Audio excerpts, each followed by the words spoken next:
this is Stephen Brayton at www.stephenbrayton.com, here to wish the entire X Zone Nation and Rob McConnell a Merry Christmas and a ghastly, ghoulish, ghostly New Year. For we need a little Christmas right this very minute. Candles in the window, carols at the city.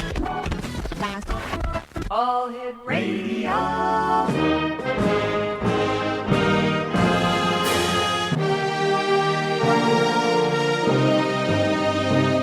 Welcome to the X Zone, a place where fact is fiction and fiction is reality. Now, here's your host, Rob McConnell.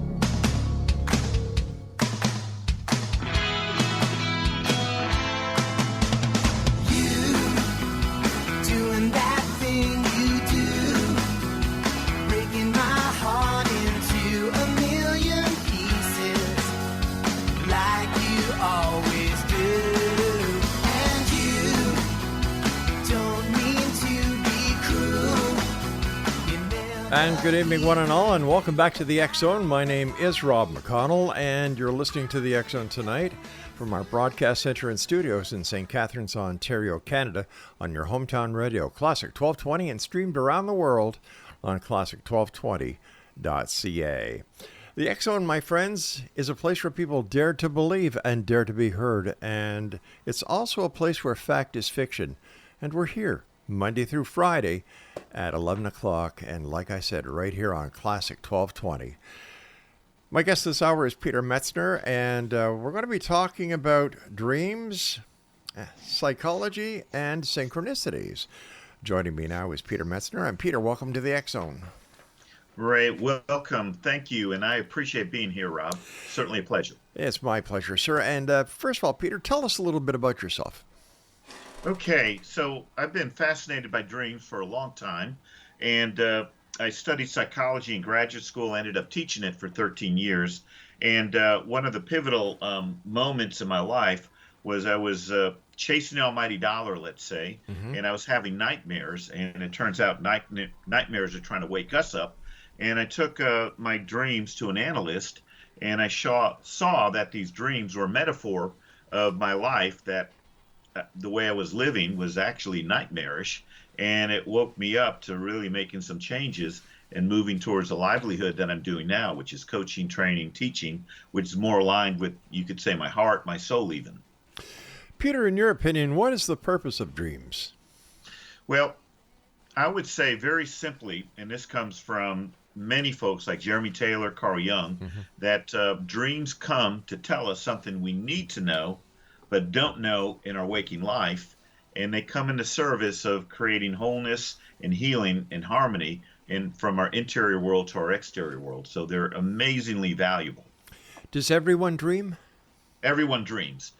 Even squirrels dream, dogs dream when you see them twitching. Some people who don't realize they're dreaming, they just may not remember them, but we all dream, all people, animals. And what is the physiology of a dream? Well, when we sleep, if you put your hand on your forehead, that's our frontal lobe, our executive function, thinking, planning, etc.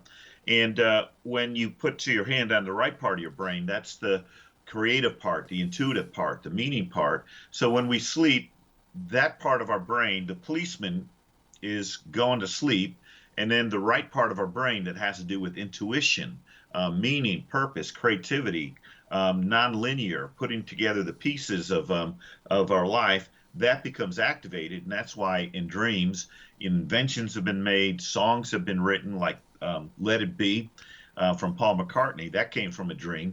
And the creative, and sometimes even when you think about the mystical or the paranormal, all of these are in that domain, that the unconscious is speaking to us. And that conscious part of us, the critical self, the part of us that was told, oh, it's only a dream, don't pay attention to it, that part of ourselves is asleep, and thus we get these images of things that are exceedingly valuable to be aware of. How do we actually remember our dreams? Okay. Well, the key is I would say dreams are like friends first. They need to be welcomed. How many times have we as parents or our parents told us, oh, go back to sleep, it's only a dream. And Many so we've times, learned to yeah. dismiss them. And we spend roughly a quarter of our life asleep. We should anyway, 8 hours of a night. Or even a third of our lives. And so, we need to really be open and explore this world. So I think the first thing is to be open to them. And I've had many people in my classes over the years say, I don't remember my dreams. And I say, well, I bet you will remember your dream. And then all of a sudden, for the first time, they remember their dreams just by being open to them. Interesting. When we have a dream, we wake up. The dream doesn't last with us very long. No. And what happens in our brain, it's first in our sensory memory. So there's a saying that the alarm clock is the enemy of the dream. So when we wake up and move our arms, that could be enough, like a fog. It very quickly dissipates. So some of the keys to remember is to realize that the dream is going from sensory memory, and to really avoid quick movements in the morning, and ideally have a notebook or pad by the table. What I do is put all my dreams in a Word file, but that means I need to get out of bed, and sometimes I don't have that discipline. But a lot of my dreams are very powerful and emotional, and the idea is to write the date down, write the name of the dream, and then eventually you'll see themes. And what I find is that every dream that I have, and this is supported by the literature, is that every dream is going to tell us something we need to know but don't know in our waking life, what's going on. So they give us a continuous, dynamic kind of backdrop and insight into things that are going on that we really ought to be aware of. So how do we understand the meaning of the dreams that we have, Peter? Okay, I would look at it as the dreams are the language of the artist. So if I work with somebody with dreams, it would be pretentious for me to analyze the dream. And a lot of my work as a coach is to bring dreams into the domain of coaching. And we can work with dreams very easily, and not trying to analyze them, not trying to say this is what your dream is saying or what you should do, but just by simply paying attention to our dream, or if someone shares a dream, and then to be able to say, well, what's the feeling that I got? And then a question, how could this dream be a metaphor of what's going on in my life? I'll give you one example. I was working with one woman, and she was unhappily married. And so she had a husband that was, cheating on her and just abusing her and just really treating her badly. And so one night she had a dream, and she's a bearskin rug, so she's on the living room floor, displayed out like a bearskin rug, and her head is where the bear head would be. And then in the dream, in comes her husband, walks all over her, and then goes to the refrigerator. And so when she shared that dream with me, she said, oh my gosh, if that were my dream, I'd feel like I'm being walked over. Yeah. So if we say something like, if this were my dream, this is what comes up for me, we're being genuine, we're being authentic, we're allowing our intuition to speak, and the dreamer is truly the expert on the dream. So when we have a dream, we're the expert, and I think it's just asking questions. How might this be a metaphor? What's going on in my life? Why did this dream happen at this time? And I still take my dreams to an analyst. If I'm working with dreams, I still want to make sure that I'm working. And the questions I often get are, what was going on in your life? And it's just amazing. Oh my gosh, the clarity that I'm getting is just amazing. Exo Nation, my guest this hour is Peter METZNER, and you can find out more about Peter at his website at dynamiccangeinc.com. All one word, dynamiccangeinc.com. And I'm Rob McConnell. This is the X Zone, and we're coming to you from our studios in St. Catharines, Ontario, Canada, right here on your hometown radio, Classic 1220, streamed around the world on classic1220.ca. Peter, how can we enrich our dreams or get more information out of our dreams than we presently may be able to do? Because up until this point, we just thought dreams were dreams. Yeah, and they're not random. When I did a stint at the Center for Creative Leadership years ago, they had a really neat program called Leading Creatively, and we used a technique where people would be told, think about a business problem or think about a problem in your life that you need to Okay. solve, and then seed your dream. So before going to bed, to ask a question. So what do I need to know that I need to know? What am I not getting? And there were some people who applied this to business problems, and they came up with some really brilliant ideas. Now, our mind is going to work 24 hours a day, 7 days a week. And when we're asleep, our brain is still very, very active, and it's processing emotions, processing the day, trying to give us insight. And we can also use it in science, in the arts, in literature. A couple of examples. The theory of relativity came from Einstein. When he was 17, he had a dream that he was on a sled going down a hill, and it went faster and faster and faster and faster till it hit the speed of light. And then later in his life, he said his entire scientific career was an extended meditation on that dream. And we know about the theory of relativity, so many of us do, but very few of us, how many of us have heard that it was actually the foundation of it came from a dream when he was a teenager? Yeah, I've never heard that before. Yeah. Why are some dreams in color and other dreams in black and white? Is there any significance to this? It could be, if again, depending on the person, the situation, life situation, there's a number of ways. If we look at it as a metaphor, black and white, is this, what's black and white? Sometimes you think about the dichotomous thinking, good or bad, right or wrong, good or evil. And then if there's a dream in black and white, that's one kind of question I would have.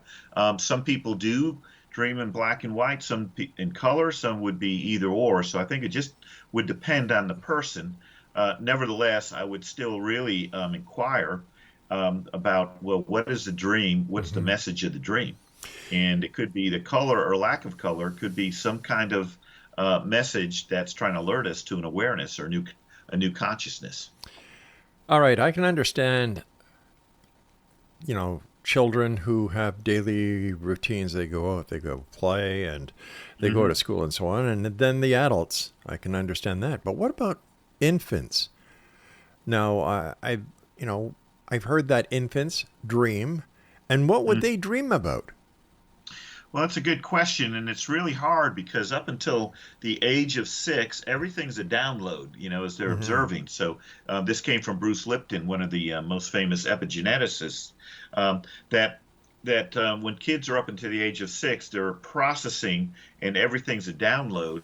And it's really hard to say what do they dream because they can't tell us. They're in infants are in a nonverbal stage. So what are they dreaming? Yet throughout history, when babies are born, they seem almost angelic. They almost seem, oh my gosh, there's just something mystical and magical about them. And yet, because they can't talk, it's very hard to discern what is going on in their brain. And yet, psychologists and scientists are realizing that they are so much more intelligent, and there's so much more going on than we could that we've ever realized. Peter, we've got to take our break coming up within the minute, but I read a report out of, I believe it was England, where they have scientific proof that even a baby inside the mother's womb actually dreams. Yeah, isn't that fascinating? I It wouldn't be is. surprised if, through the umbilical cord, a baby can feel a mother's stress, a mother's emotions. And again, if you look at dreams as a way of processing emotions, is it any wonder that that the baby is picking up everything that's going on in the outer world from mother, their emotions as well as the nutrients, stress, and cortisol is even passed. So to me, is it any surprise that they'll also be able to pick up not only the emotions, but Peter? that unconscious bond? All right, stand by. We've got to take our break. X Zone Nation. Peter METZNER is our special guest. And this is the X Zone on your hometown radio, Classic 1220, and being streamed around the world on classic1220.ca. I'm Rob McConnell. We'll be back after this break.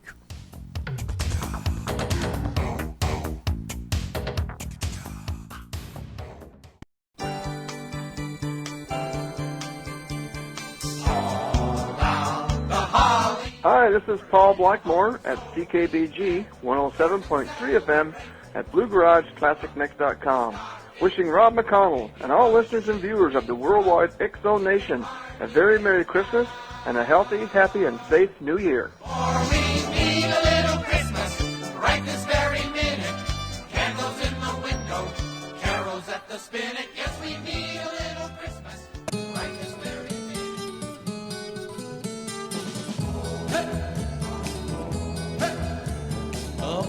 every morning just to keep a job. I gotta fight my way through the hustle and mob. Sounds of the city pounding in my brain while another day goes down the drain. Yeah, yeah, but it's a 5 o'clock world when the whistle blows. No one owns it. Welcome back, everyone. The X Chronicles newspaper is now up, running, and available at www.xchronicles.net. And, of course, it is totally 100% with our compliments and the compliments of our advertisers. And that's at www.xchronicles.net.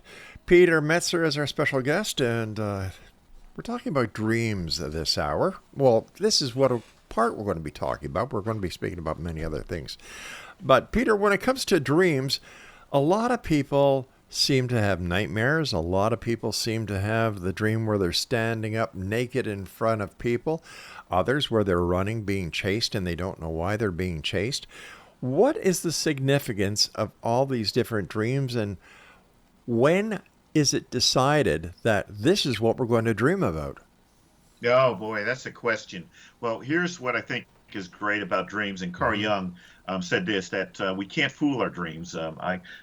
There's a quote I like a lot, that man's capacity for self-deception is truly monumental, and yet our dreams are going to tell us like it is.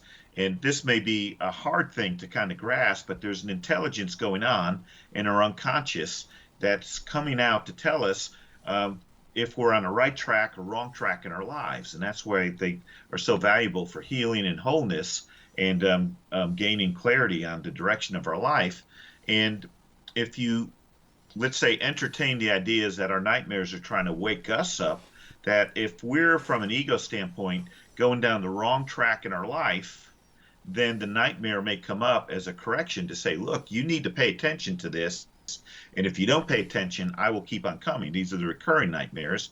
And it's been shown, and I've seen this with people I've worked with, that once we understand the message of the nightmare, we'll never have it again. I'll give you one quick dream of a student many years ago. I was teaching an intro to psychology class Tuesday morning, started at 9:30, I believe, and there was a young lady who would be asleep. She'd come in and put her head on the desk at 9:30 and sleep. And when we got to talking about dreams, all of a sudden her head popped up, and she revealed this nightmare that she'd been having, a recurring nightmare that she's in a car in a back seat. Her boyfriend is driving erratically, going down a road. There are no guardrails, and there's a steep, mountain. And she's in a back seat, no seatbelt, with beer cans and liquor bottles and cases of beer all around her. And then she teared up and she asked me, am I going to die? And again, if you think about dreams coming to promote healing and wholeness, all I said, well, if it were my dream, I'd want, for my dream, I think the dream is trying to give me a message that if I keep going down this road, something bad might happen. And that was enough for her to get therapy.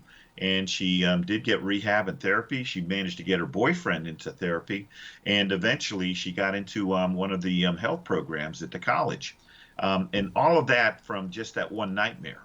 And I've seen similar things like that over and over again over the years I've been chronicling students' dreams. How would you describe a waking dream, or what is known as daydreaming? Daydreaming, again, a lot of that is our unconscious. So daydreaming can be, very helpful. Einstein was a daydreamer. If you look at, people who were very significant in history, they were daydreamers. They'd look out the window during class, and the teachers would get very irritated. But daydreaming is, we're in a kind of very passive state. We're looking out the window, and our fantasies are often coming from our unconscious as well. So the unconscious is trying to communicate to us, sometimes through daydreams, sometimes through dreams, sometimes through bodily symptoms as well. All right. Now, there are different types of dreams. We have normal dreams that are most dreams. They fall into that category.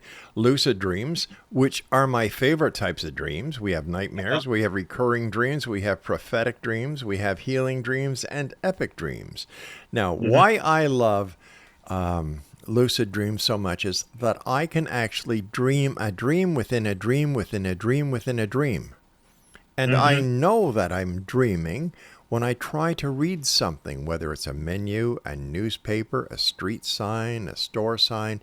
If it doesn't make sense to me when I'm trying to read it, I know I'm dreaming, and that's when the fun begins. Yeah, that's awesome. That's awesome. So I think that's a real gift. Some people are more natural lucid dreamers than others. For me, I'm interested in it, but I can't say that I'm a lucid dreamer. Every once in a while, I may realize I'm dreaming, and sometimes the dream is so vivid that I don't realize that it's a dream. I think I really am there. But for some people, it's natural, and there's a lot of things to explore. I'll tell you one lucid dream that someone shared. One of my first talks I'd given to a society of training professionals, and there were about 100 people in the room, and a woman stood up to share a dream, and she said, I haven't told anybody this, and yet here she is telling 100 strangers, but she said, I need to share this. And she had a dream. She's in the North Carolina and in the East Coast, and her dad's living in the West Coast, and she had a dream where she and her dad were in the living room of the house they grew up, and they're sitting at the table, having a chat and a coffee.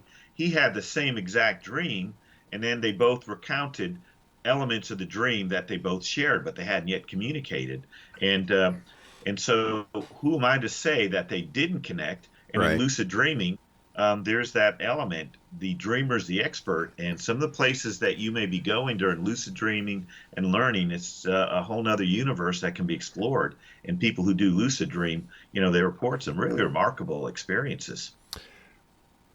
Another type of dream that is getting more and more popularity these days is the prophetic dream.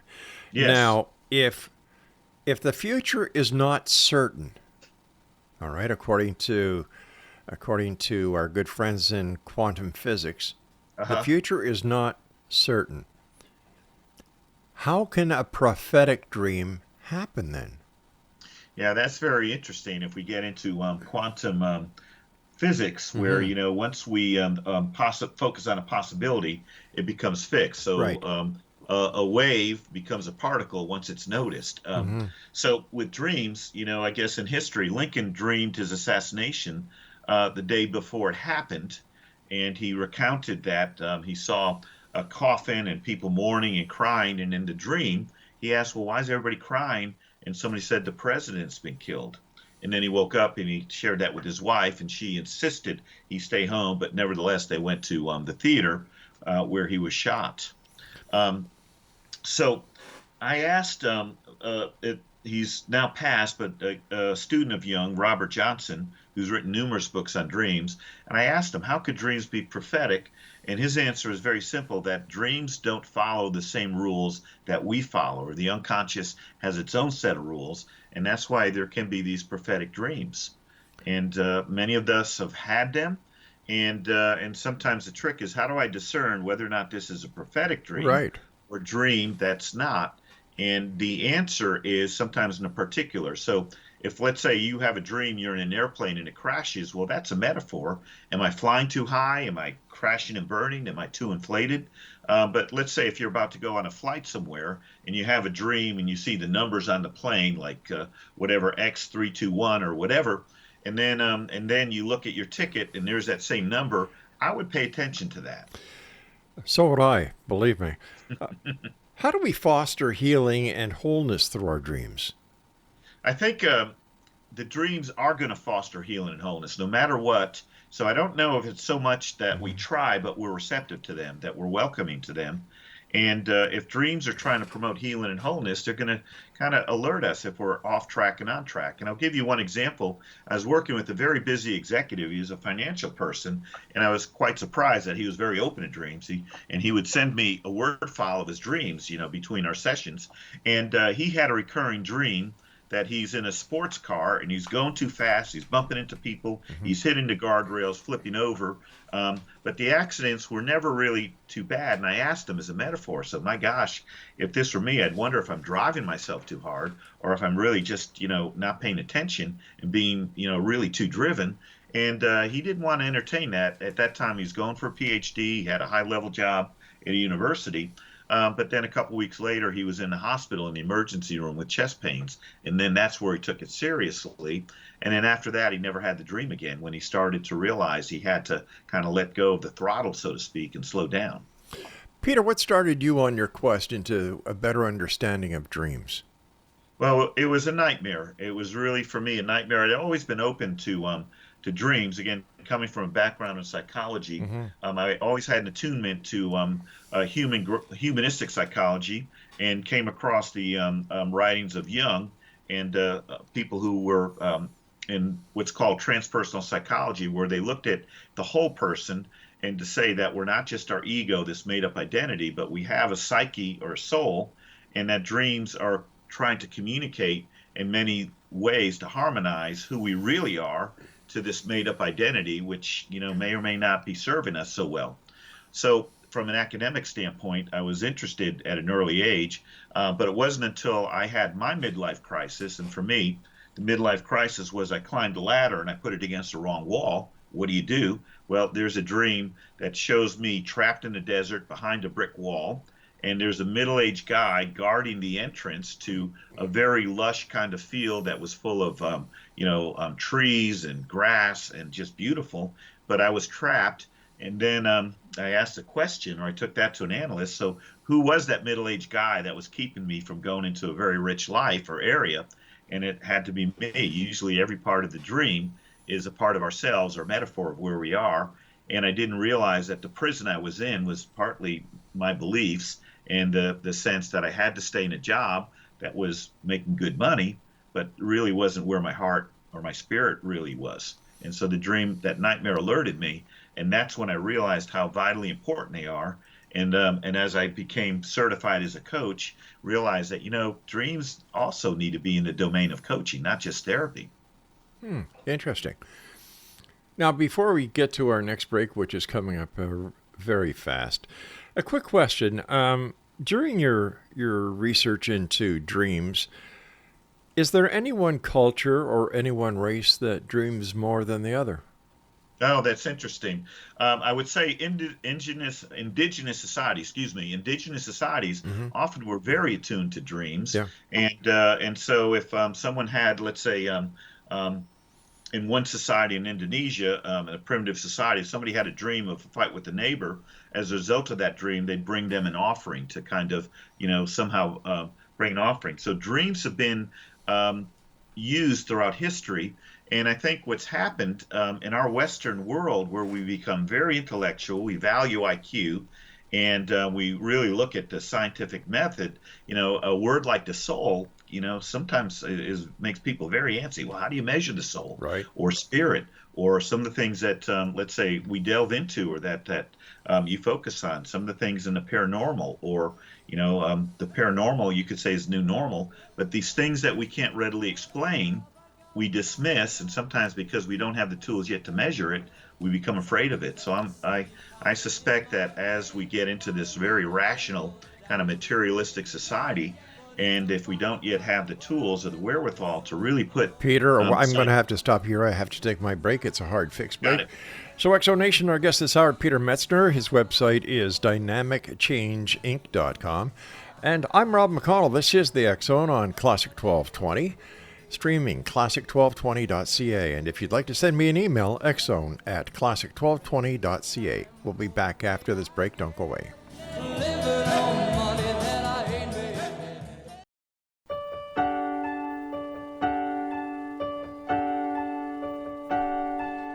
Christmas, Merry Christmas, Merry Christmas, Merry... This is Annette Martin, medical intuitive and psychic detective, here at www.annette-martin.com, wishing Rob McConnell and all listeners and viewers of the worldwide X-Zone Nation a very Merry Christmas and a safe, healthy, happy New Year.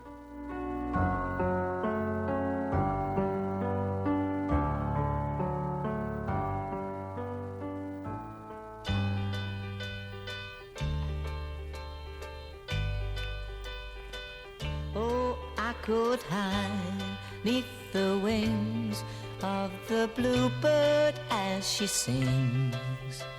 The 6 o'clock alarm would never ring, but it rings and I rise, wipe the sleep out of my eyes. My shaven razor's cold and it stings. Cheer up, sleepy Jean. Oh, what can it mean to a daydream believer and a homecoming queen? And welcome back, everyone. This is the X Zone. I am Rob McConnell, and we're coming to you on your hometown radio, Classic 1220, and streamed around the world on classic1220.ca. Peter METZNER is our guest. His website is dynamicchangeinc.com. And Peter, thanks very much for coming on the show. Great talking to you. Well, it's an honor. Thank you for having me. Peter, I understand that you had a dream where you actually were able to communicate with your dad who had passed? Mm-hmm. Yes, that's another one. My dad had a sudden heart attack at age 56. He was visiting my sister, who at the time was living in Frankfurt, and he had a massive heart attack in his sleep. Oh, no. And we had a lot of unfinished business. He was a bit of an authoritarian. I was a bit of a rebel, immature, and we never got to that place where, we could have had that reconciliation. And the older I get, the more I admire, his life and what he overcame.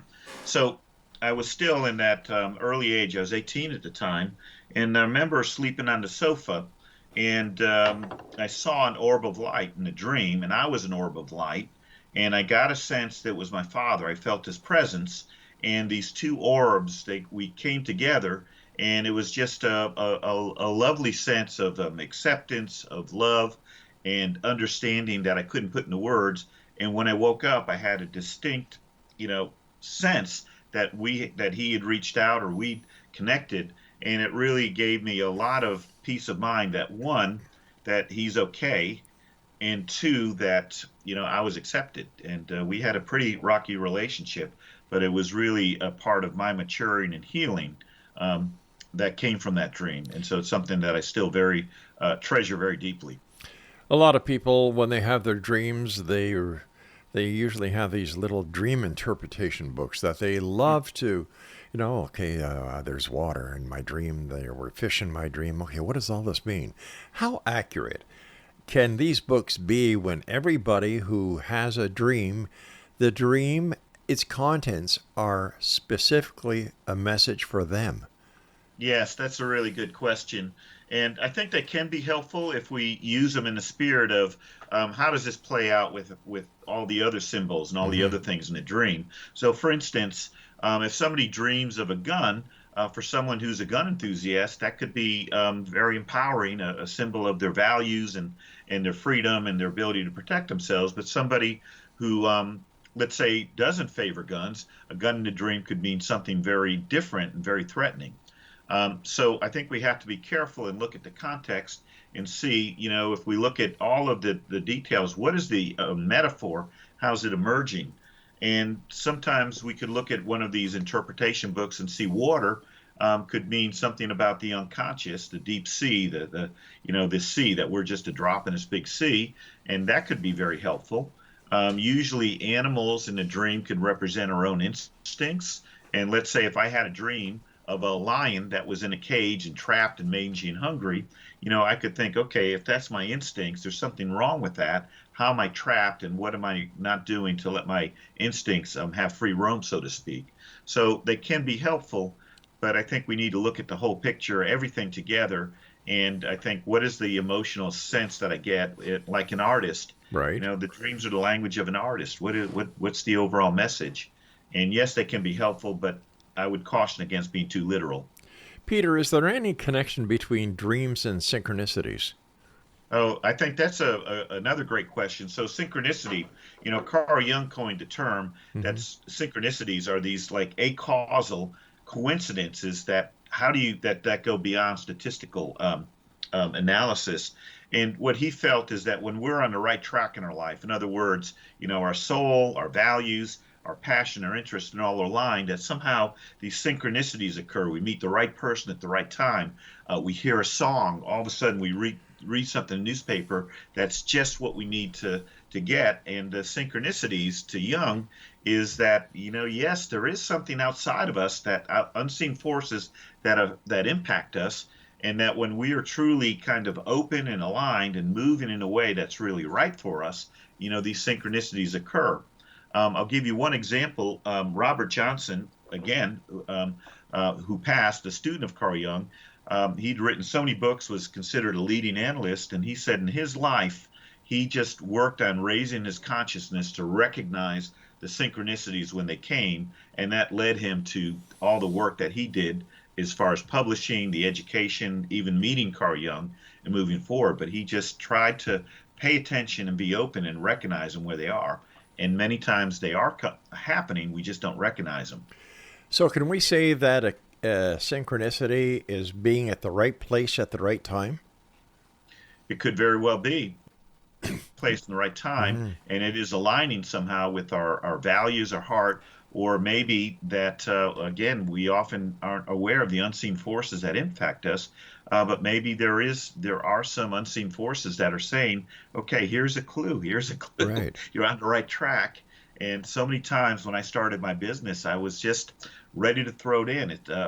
I realized sometimes it's one thing to have the skill of a coach or facilitator, or teacher, or whatnot, but it's a different skill set building a business. And there's so many times I was ready to just, okay, give it up.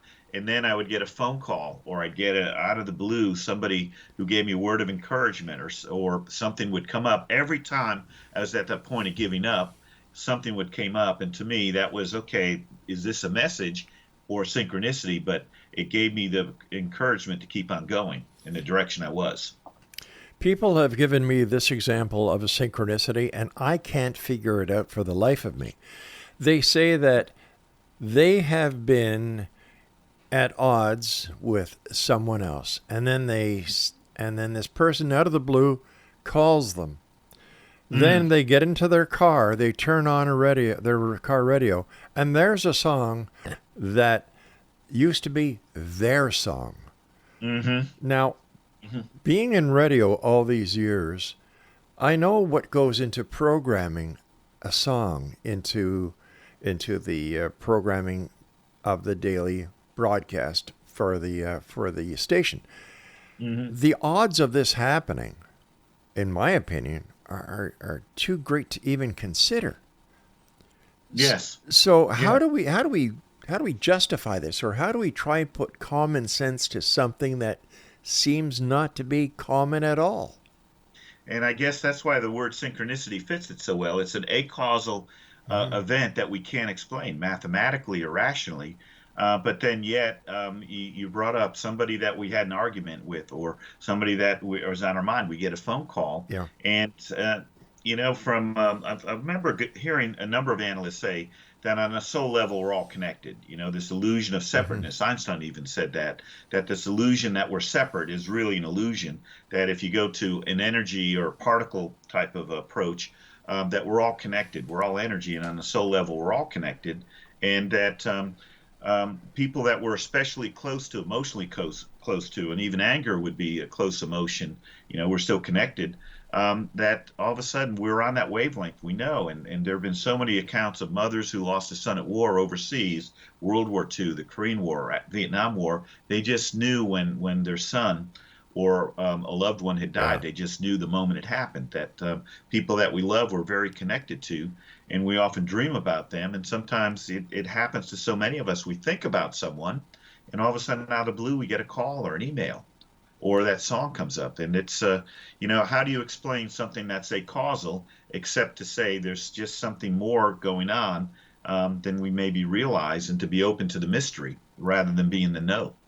In your opinion, Peter, after COVID, was there a significant change in dream patterns and the reporting of dreams? I read a few articles, and there are a number of people who were documenting the dreams during COVID. And during that time, in addition to the pandemic, there was an epidemic of depression, anxiety, fear, as well as social isolation. And I do think that a lot of the dreams were reflecting that. And there are a number of people who have documented that.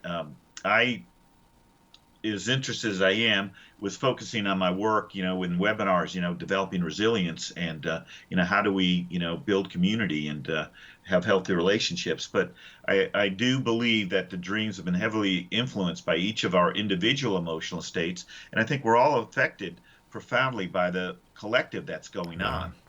And so I think if we did a search on that, there'd be some pretty interesting articles. But yes, I think that's an area that we could delve into more.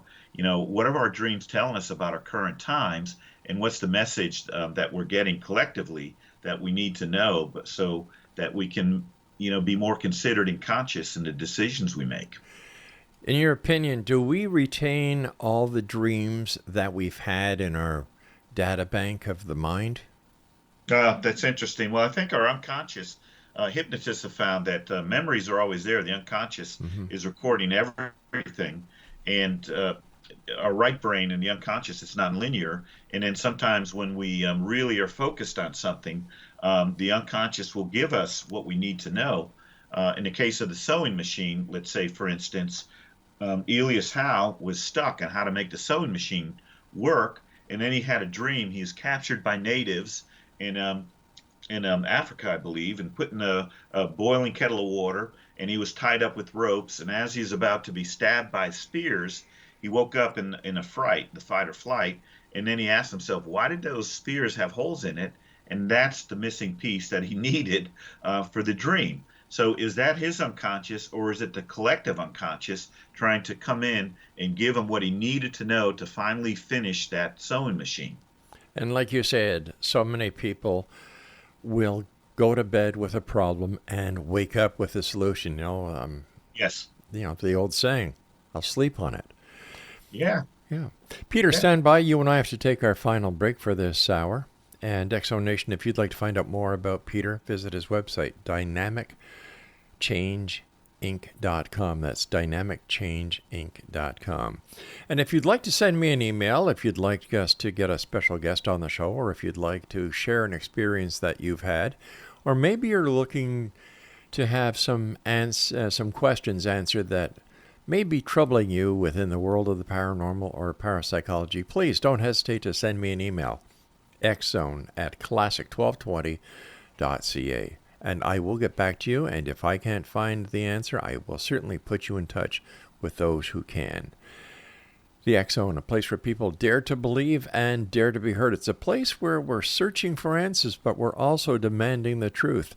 And we do that Monday through Friday at 11 p.m. Eastern from the studios of Classic 1220.ca. And you can listen to Classic 1220 no matter where you are on this great big planet of ours simply by going online at www.classic1220.ca.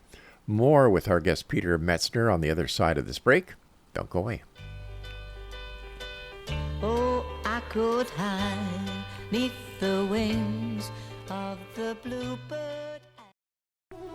From our home to yours, this is Laura Rogers, wishing all the members of the X Zone Nation a very Merry Christmas and a happy and joyful New Year. I'm dreaming of a white Christmas, just like the ones I used to know.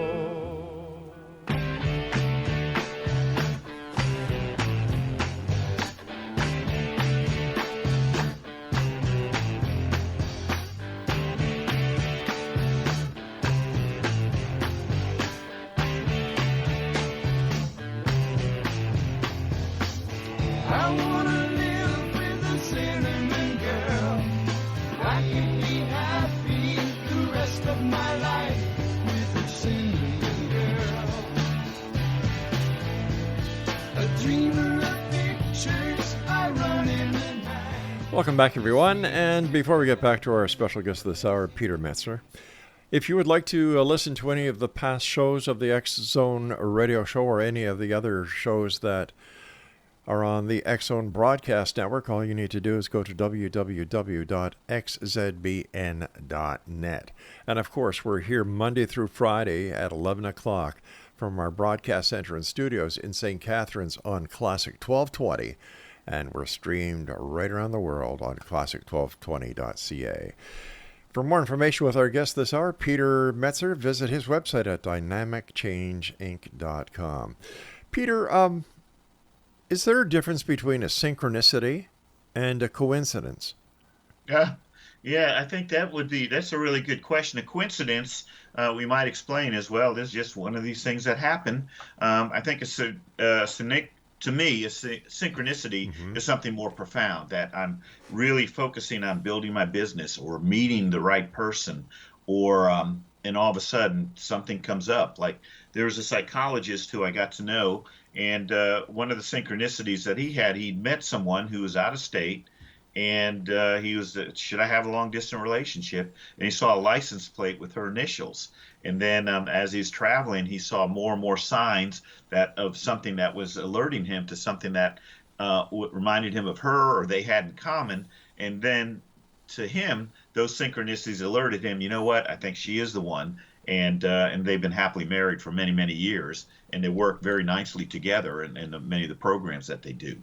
So I would say that's a synchronicity. A coincidence may not be that meaningful, and maybe it is a synchronicity, but I think it's a coincidence that may just happen, and we don't put meaning to it, but that's interesting. But I think a synchronicity is usually tied to something we really want, and that's guiding us to making some movement, either in evolving or starting a new endeavor, or maybe finding that new romantic partner, the one that's really that we're meant to be with. Can a coincidence and a synchronicity occur at the same time? I think is very possible. Yeah, I think it's very possible. Peter, in the information that you were kind enough to send us for tonight's interview, you mentioned you had a near-death experience, and I was wondering if you could share that with us. Okay, certainly. So this was when I was 30, and I was in a dentist chair. And I'll try to make it brief, but I was given nitrous oxide, and at that time, a friend of mine is an anesthesiologist, and he explained why I would have had the arrest that I did. So, in essence, I was having nitrous oxide, and I remember hearing the dentist say, "Okay, let's put him on oxygen," and I didn't respond. And then I could see the panic in the room, and above me, in my mind, I saw 10 lights, and I saw light number 10 go out, 9 go out, 8 go out, and I got a sense that, okay, when all these lights go out, I'll be gone. 7, 6, 5 went out, and I got this sense of being connected, this sense, oh my gosh, this overwhelming feeling of being connected, of understanding that I couldn't put into words. 5 went out, 4 went out, 3 went out, and it was just this incredible sense of love, of belonging, of feeling connection, and I was ready to go. I didn't want to come out.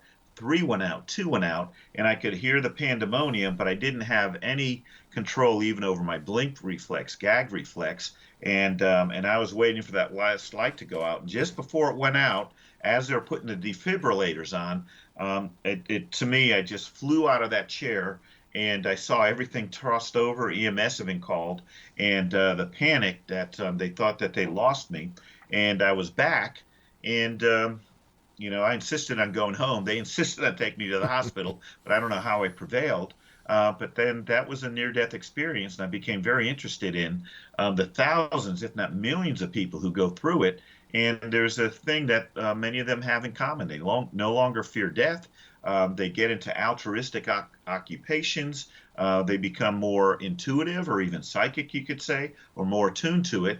And I seem to fit what many of the models said. These are the things that happen to people who have those experiences, and I'm not alone.